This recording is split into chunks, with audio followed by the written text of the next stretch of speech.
Bonsoir, mercredi 1er avril, bienvenue dans cette édition spéciale sur TV78 dédiée à la pandémie de coronavirus.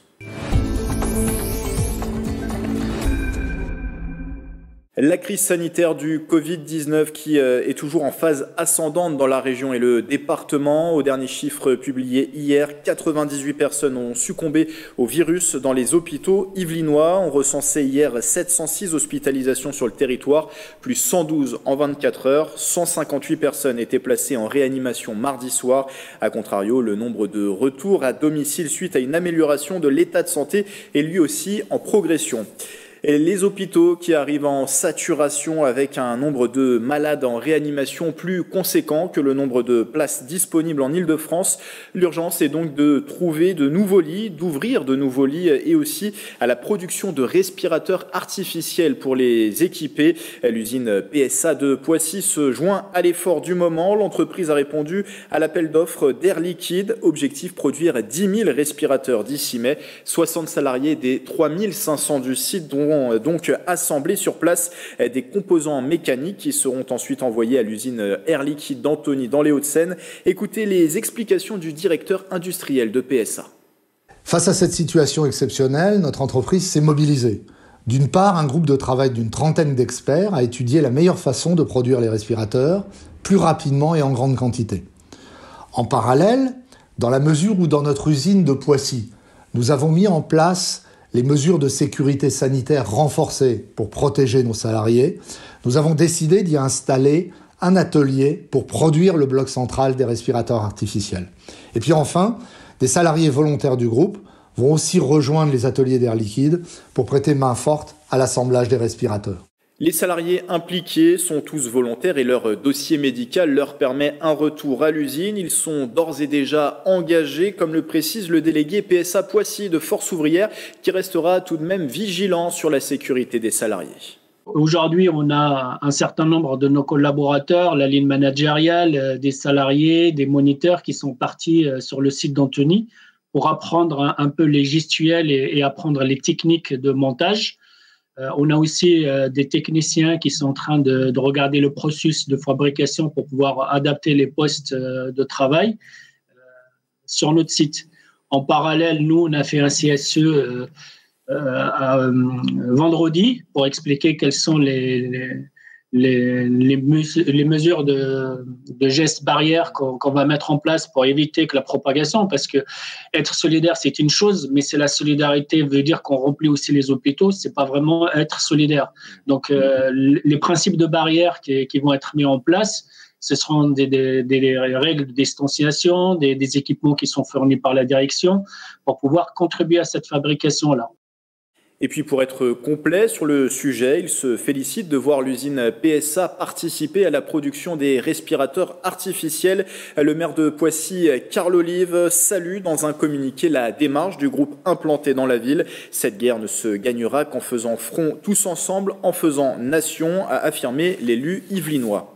Des respirateurs artificiels, je vous le disais, nécessaires pour équiper les lits des hôpitaux. Seuls les cas graves nécessitent une hospitalisation. Pour les autres personnes présentant des symptômes du Covid-19, la médecine générale s'organise. Nous vous parlions la semaine dernière de l'ouverture de centres de consultation dédiés dans les Yvelines. 18 sont aujourd'hui ouverts et en place sur le territoire, comme à Poissy sur ces images. Dernière en date ouvert dans le département, un centre du côté de Montigny, le Bretonneux. Ces centres permettent de recevoir à proximité des hôpitaux des patients qui ont été réorientés par leur médecin généraliste ou le SAMU. Écoutez ces explications au micro de Patrick Jacques de Dixmude. Il existe donc là, ici, dans les Yvelines, actuellement, 18 centres qui permettent d'accueillir en deuxième recours les patients. C'est-à-dire que le patient qui est suspect va contacter le 15 ou son médecin, et si le 15 ou le médecin considère qu'il y a un risque majeur d'infection et que donc ce patient pourrait être infecté et transmettre l'infection, il va être adressé vers un des centres Covid, Covidom, Covidrome, qui permettent de pouvoir les accueillir dans des bonnes conditions.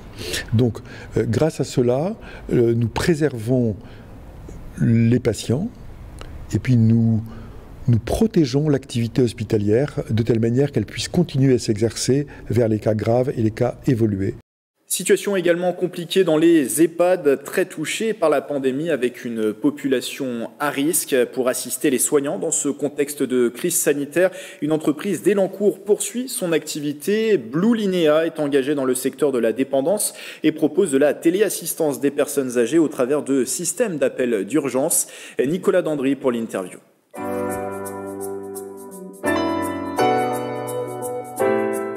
C'est aujourd'hui une réalité que nous vivons depuis maintenant 15 jours, à la fois parce que nous accompagnons des personnes âgées qui sont à leur domicile, elles sont près de 30 000 en France, et puis nous accompagnons aussi des EHPAD, donc des résidences services, des résidences seniors, où nos solutions sont présentes et où là aussi on accompagne à la fois, on assiste les soignants et à la fois on gère la relation avec les familles.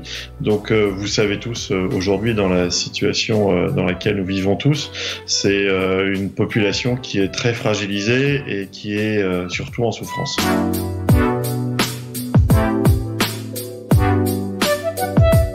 On a mis en place toute une série de process. Au sein de notre entreprise, une partie des collaborateurs travaillent en télétravail et on a laissé cette plateforme fonctionner depuis Saint-Quentin-en-Yvelines pour être certain que nous ayons la bonne réactivité et les bons retours. Nous sommes aujourd'hui très sollicités. Les personnes âgées que nous accompagnons ont des boutons d'appel chez eux, ont des détecteurs de chute et ils peuvent les manipuler à tout moment, souvent lorsqu'ils se sentent surtout seuls. Et puis il y a aussi de plus en plus d'actions qui sont. On doit appeler ou les voisins ou les services de secours. Et sur ces services de secours, ils sont très mobilisés aujourd'hui sur le Covid-19. Donc il faut qu'on soit les plus efficaces possibles auprès de leurs services pour avoir les bons mots, les bonnes terminologies et puis qu'on puisse ainsi apporter le maximum de soutien aux familles.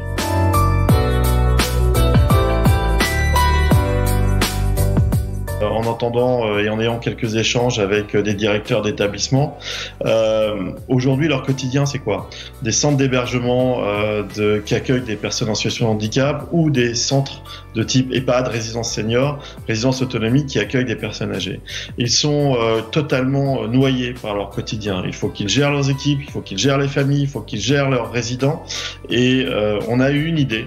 Comme on a une plateforme avec aujourd'hui des écoutants, des chargés d'écoute et d'assistance, on s'est dit qu'on pourrait aussi assister ces personnes, ces soignants, en étant là, présents et en faisant quelque part la coordination. On a aussi eu une idée, c'est de, pourquoi pas, à contacter les restaurateurs qui sont autour de certains EHPAD et de leur dire si vous avez des invendus ou si vous avez quelques repas chauds qui sont encore disponibles, bah écoutez, allez les livrer à l'EHPAD d'à côté. Il y a une équipe qui travaille toute la nuit, qui sera très contente et qui va adorer recevoir ça et ça sera une preuve de reconnaissance.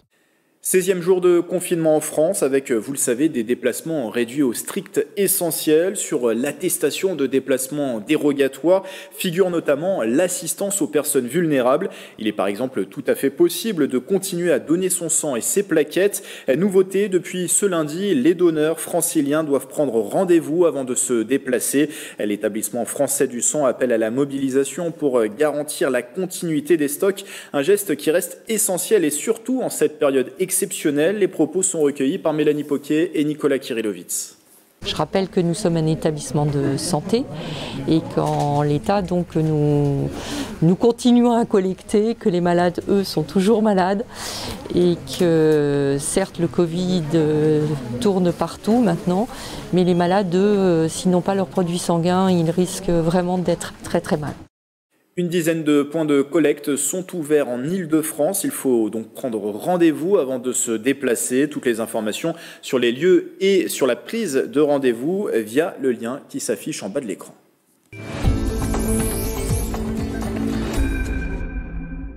Il fait partie de ce groupe restreint de Français à avoir été dans l'espace. L'astronaute Jean-François Clairvoy réside dans le département des Yvelines. Il a travaillé pendant plusieurs années sur le site de l'industrie spatiale des Mureaux. Aujourd'hui, comme tout le monde, il est confiné à son domicile. Écoutez ses quelques conseils pour vivre son confinement, lui qui a connu différentes expériences loin de la Terre. Bonjour Jean-François Clairvoy.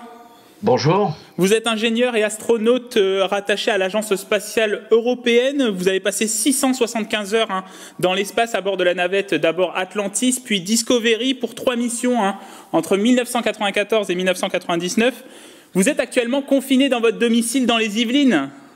Oui, c'est exact, oui, avec ma femme, parce que mon fils est tout seul dans son appart dans Paris et ma fille est en Australie.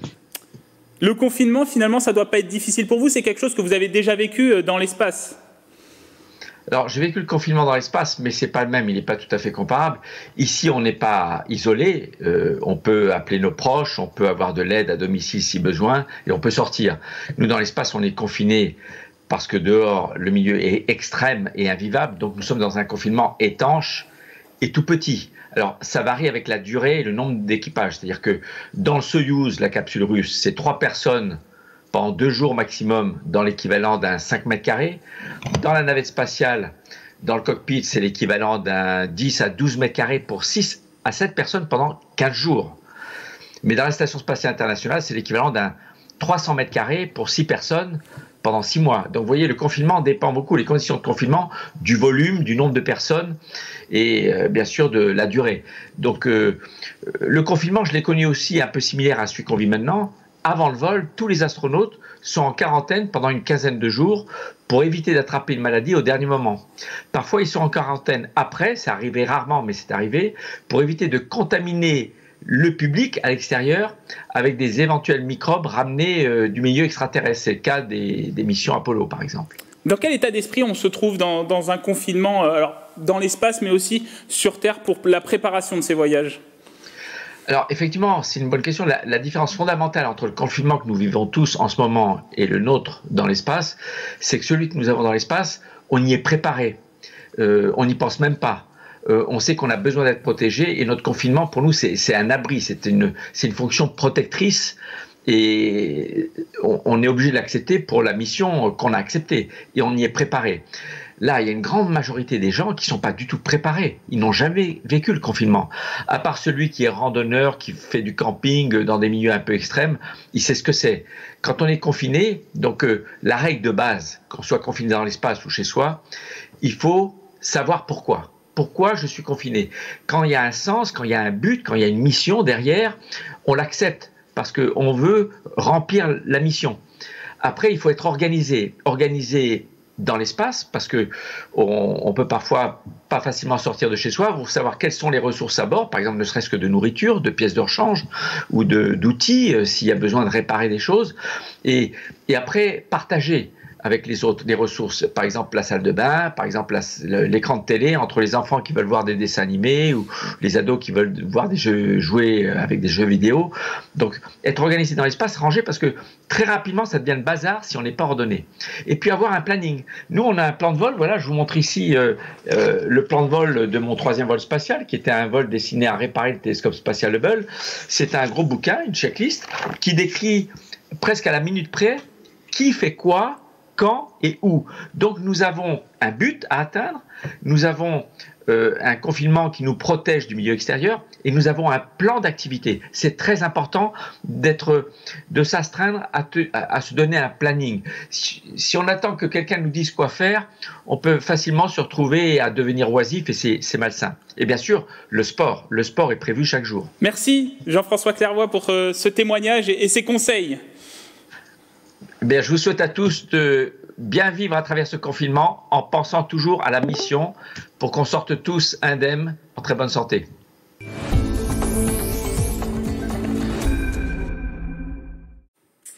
Pas de visite au cinéma aujourd'hui, comme nous en avions l'habitude. Chaque mercredi sur TV78, ces salles de cinéma sont aujourd'hui bien sûr fermées. Mais rassurez-vous, à la place, nous vous proposons une sélection de films à voir directement depuis votre canapé. La sélection du jour est faite par le Versaillais Vincent Mirabel, professeur de cinéma et auteur de l'Histoire du cinéma pour les nuls. Regardez. Quels sont vos coups de cœur? Quel film peut-on regarder pendant cette période de confinement? C'est Édouard aux mains d'argent, un film de Tim Burton qui est sorti en 1991. Peut-être l'avez-vous vu vous-même? Oui, effectivement, oui. Bon, vous avez aimé, je suppose? Oui, c'est très magique comme film. Oui, c'est magique. Alors, c'est un conte de fées, en fait, effectivement, avec un personnage à la fois inquiétant et attachant. Alors, Édouard, vous vous souvenez, c'est une créature humaine qui a été mise au point par un inventeur qui lui a donné un cœur, qui lui a donné un cerveau intelligent, mais qui n'a pas eu le temps de finir tout à fait son physique, et notamment ses mains, qui se terminent actuellement par des lames coupantes et pointues. Et l'inventeur va mourir et laisse cette créature errer. Alors, tout le récit, c'est évidemment de sortir d'un isolement, dans une propriété un peu magique et inquiétante, assez gothique, et il va devoir en fait affronter le monde et peut-être trouver l'amour. Alors les atouts de ce film qui est célèbre, parce qu'il y a eu 91% de taux de satisfaction dans toutes les critiques, ce qui est absolument énorme, hein, et même le public a vraiment plébiscité ce film. Alors d'abord, il est à la croisée des genres, c'est à la fois un conte, c'est fantastique, mais c'est un peu comédie aussi, et puis c'est finalement un drame romantique. Alors, le film a comme atout aussi de démarrer un trio gagnant. C'est Tim Burton, d'abord, le réalisateur, qui va en fait faire alliance avec son acteur, qui va devenir son acteur fétiche, qui est Johnny Depp.